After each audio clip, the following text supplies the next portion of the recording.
North America is the third largest continent, offering everything from shallow Caribbean archipelagos to towering Arctic peaks. So what is the highest point of natural elevation in the countries and territories that make up this beautiful place? I'm Chicago Geographer, that's my cat Ben, hi Ben, and I make videos every week discussing incredible geography topics and exploring the world in GeoGuessr. I'm so excited to finally be talking about North American high points today, so make sure to leave a like down below, subscribe to the channel, and let's begin.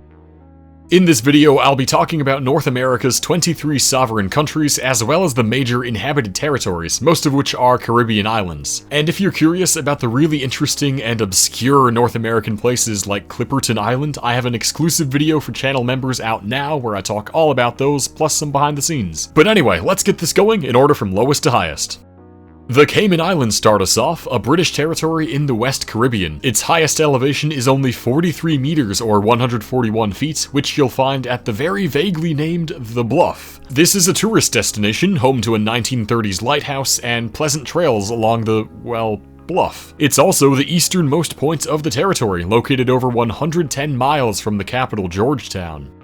The Turks and Caicos Islands keep us under British rule. The highest point here is Blue Mountain, a generous name for this 49-meter hill situated in residential Providenciales. We have Mark Nielsen to thank for posting this lovely 360 panorama on Google Maps. Despite the scenic suburban setting, you might run into locked gates or packs of angry dogs when trying to visit. Not too far away is the Bahamas, the first independent nation on the list, and another low-lying archipelago. Mount Alvernia is the highest point you can get to in the country, at 63 meters above sea level. There's a hermitage at the summit built by John Hawes, who actually lived there for the last years of his life. Here you can get an excellent view of the very sparsely populated Cat Island. We are getting lots of British territories done early, and it's Anguilla's turn next. Its highest point is Crocus Hill at 65 or 73 meters, depending on who you ask, and it's very accessible with Old Courthouse Road passing right over the summit. Between the villas lining this clifftop road is a pleasant view of Crocus Bay, which this grainy imagery on Google Maps sadly doesn't do any justice. Remote Bermuda is up next, 1,000 kilometers off the US coast. Its high point is called Town Hill at 75 meters above sea level, and ironically, the nearby town is called Flats Village. Town Hill is anything but flat though, rising above the town and home to an old tower and broadcast structure. This is private property, however, so visitors could run into some trouble trekking to the top. The Dutch constituent country of Aruba takes a leap up in elevation to 188 meters above sea level. This is Yamanota, the highest of the island's batholiths and lava formations. Even though it's in a national park and surrounded by hiking trails, the top of this hill is fenced off private property for a cell tower. You can slip past the first fence, but the actual summit is properly fortified. Massive detour now to Saint Pierre and Miquelon, a French collectivity in the midst of Atlantic Canada. Morne de la Grande Montagne is the highest peak here, at 240 meters in elevation, and situated on the northern island of Miquelon. This remote peak is seldom visited, but some incredible drone photospheres posted by Michael Boissel show off the gorgeous rugged terrain. And right back to the Dutch Caribbean we go with Bonaire. Its highest peak is 241 meters at the summit of Branderis, and unlike in Aruba, the summit is publicly accessible as part of a national park. After following a trail with some easy enough scrambling sections, the summit offers you sweeping views of the protected northern end of the island.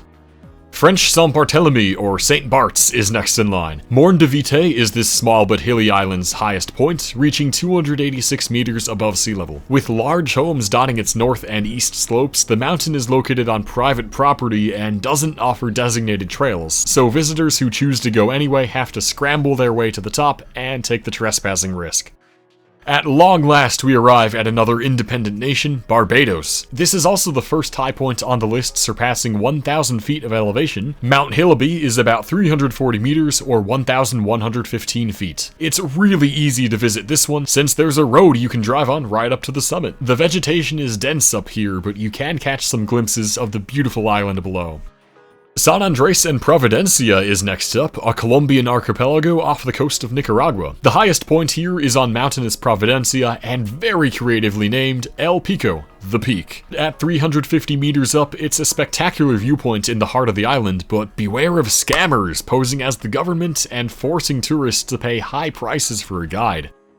Checking another Dutch Caribbean island off our list, we head to Curacao and its highest peak of Christoffelberg. Reaching 372 meters above sea level, it's protected as a national park and is a very popular hiking destination. This mountain looks pretty impressive from the ground with a sharp rocky profile, and it offers just as impressive views of the island from the summit.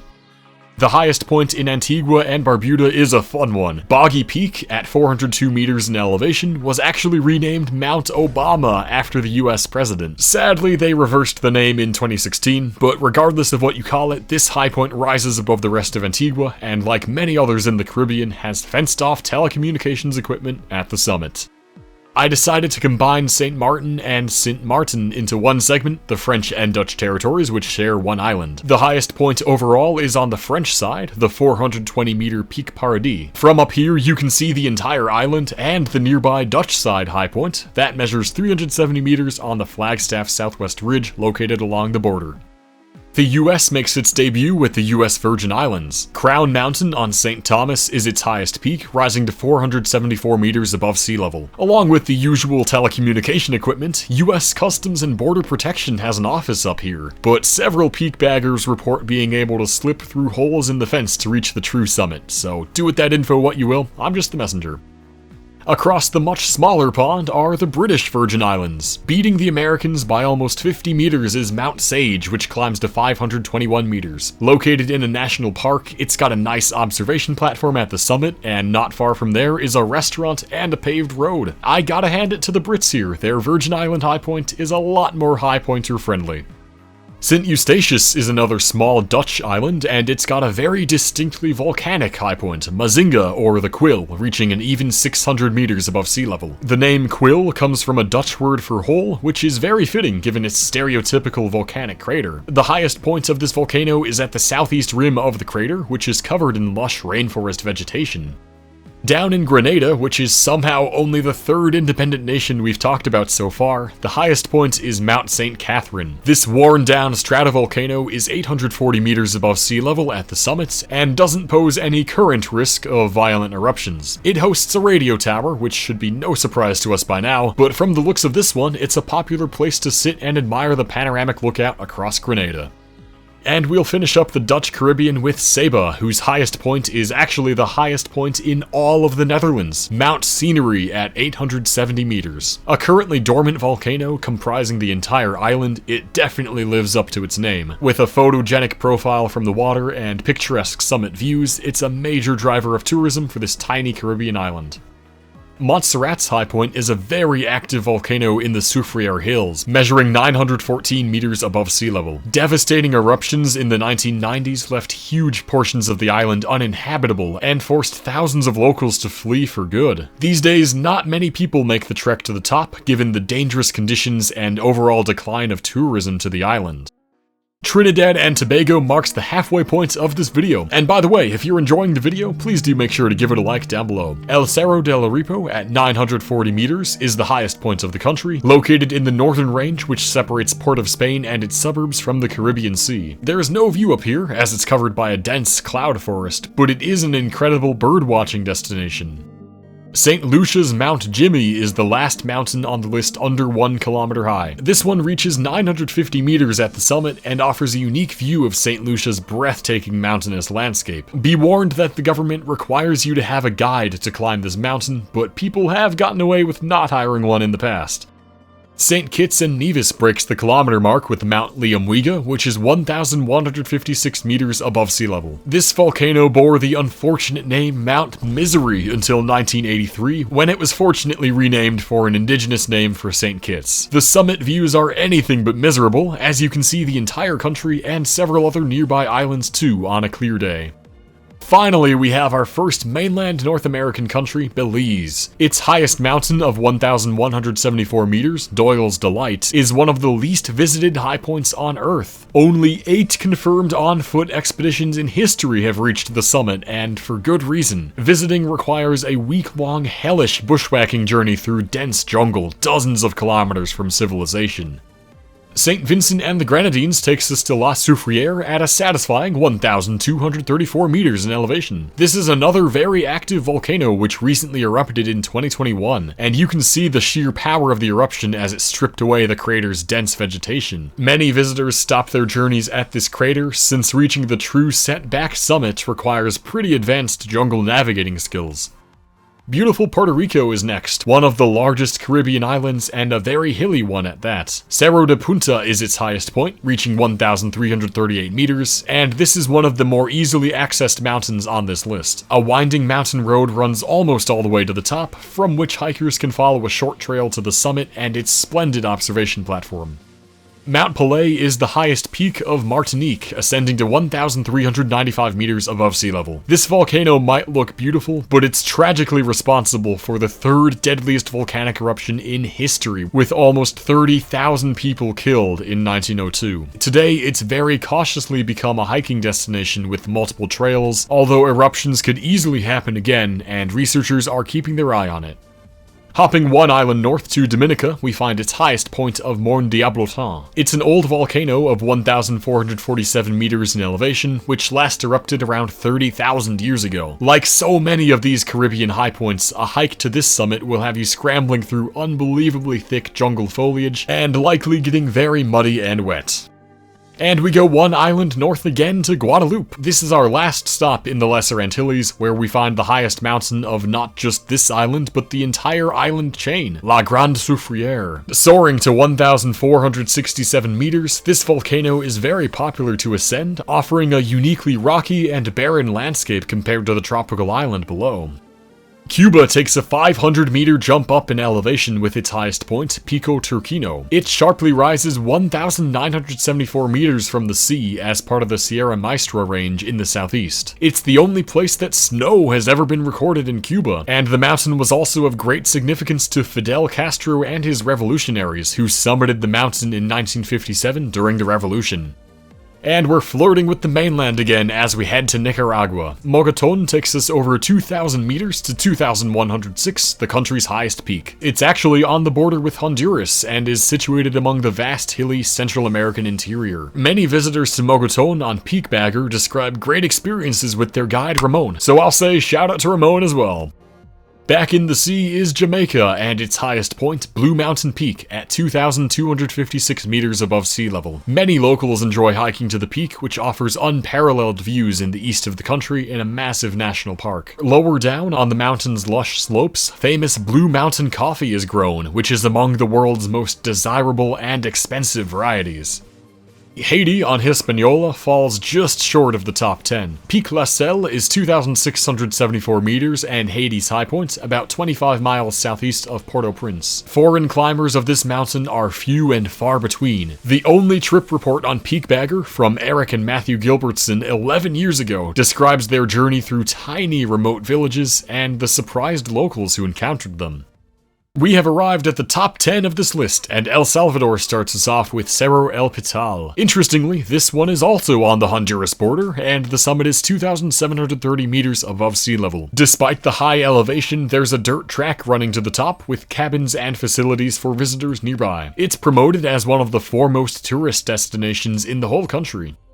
And Honduras finally makes its own appearance on the list at 9th place. Cerro Las Minas climbs to 2,870 meters in the west, a ways away from national borders. It's within a national park, which is why there's a perfectly circular perimeter of protected forest around it. Through the pine trees at the summit, visitors are treated to sweeping views of the Central American highlands. And one final stop in the Caribbean for the Dominican Republic's high points. In fact, the highest point of any island in the sea, Pico Duarte. Measured at 3,098 meters above sea level, it's named for one of the DR's founding fathers, and his bust is displayed at the top. The elevation here creates a cool oceanic climate and supports vast pine forests. Most hikers ascend the mountain from the east. 7th place goes to Panama and its Volcan Baru. This is a 3,474 meter summit at the west end of the country's mountainous spine, and supposedly on clear days, both the Pacific Ocean and Caribbean Sea are visible from the top. A large cross is planted at the highest peak, with a lot of telecom equipment on a lower plateau, to which a rather treacherous road runs from lower elevations. Greenland drags us away from the tropics finally, and Google Earth satellite imagery makes us go blind. At 3,694 meters, Gunnbjornfjeld is the highest mountain on the largest island in the world. This fact makes it very desirable to climb, despite its remote and freezing location in virtually uninhabited eastern Greenland. Expeditions are expensive and complicated, usually beginning with a helicopter or plane from Iceland. Back in warm and sunny Costa Rica, Cerro Chirripó is the 5th highest country high point in North America, climbing to 3,819 meters. This mountain is simply stunning, with the highest points of view being of the rest of the mountain complex itself rather than the surroundings. The plentiful lakes around the summit led to its name, given by indigenous Costa Ricans, which means land of eternal waters. Guatemala secures 4th place with Volcan Tajumulco, the highest of the country's many imposing volcanoes. It's 4,220 meters above sea level at the peak, and despite being in a relatively remote area, many ambitious high pointers reach the top every year. Finding the trailhead seems to be the most difficult part of the journey, based on some peak bagger reports. Mexico begins the top 3 and brings another massive jump in elevation. We are at 5,636 meters now, the elevation at Pico de Orizaba. Located on the Puebla-Veracruz state border, it's a picture-perfect volcano, and its towering appearance drives home the fact that it's the highest volcano on the continent. This is one of just a handful of places where glaciers can be found in Mexico, contributing to a challenging climbing environment that attracts high pointers from around the world. Canada's Mount Logan is the 2nd highest national high point in North America, reaching 5,959 meters above sea level. This gigantic mountain is in southwest Yukon, and its northerly location combined with high altitude creates an ice cap nearly 1 kilometer thick in places. Combine that fact with Mount Logan having the widest non-volcanic mountain base in the world, and it's almost impossible to grasp the sheer scale of this behemoth of a high point. And yes, my fellow Americans, I'm happy to report that the United States takes 1st place. Up in Alaska is the world-famous mountain Denali, measuring an immense 6,190 meters or 20,310 feet. Formerly named after President McKinley, its official name became Denali in 2015, which is the centuries-old Native American title for the mountain. As one of the 7 summits, or the 7 continent high points, it's a bucket list destination for just about every high pointer out there. However, reaching the rooftop deck of North America is no simple matter. Expeditions usually last 2 to 4 weeks and require proper mountaineering experience and training. Denali is undeniably one of the world's most fantastic natural landmarks, inspiring dozens of generations throughout history. Thank you all so much for watching this video. I really hope you enjoyed it, and if you want to support the channel, please consider becoming a channel member. Members get access to all kinds of exclusive videos and different perks, and it's just a great way to support the channel. Content creation is my job, and your support literally makes it possible for me to keep making videos just like this one. So with that, thank you once again for watching, and I'll see you next time.